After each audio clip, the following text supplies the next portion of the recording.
Sebagai perbandingan, karbon yang dihasilkan menggunakan proses ini berbanding dengan karbon komersial adalah ia melibatkan penggunaan suhu yang lebih rendah, iaitu sekitar 900 darjah sentigrad berbanding karbon biasa yang memerlukan suhu melebihi 1100 darjah Celsius.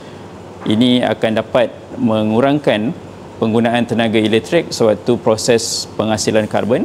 Yang keduanya, karbon ini juga mempunyai sifat grafitik atau mempunyai struktur yang lebih tersusun berbanding karbon teraktif yang dihasilkan menggunakan kaedah komersial.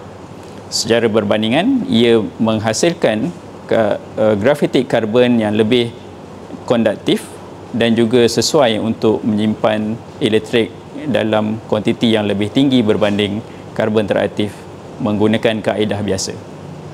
Buat masa ini, projek ini telah berjaya dipatenkan dan juga beberapa penerbitan ilmiah dalam jurnal berimpak tinggi telah dihasilkan.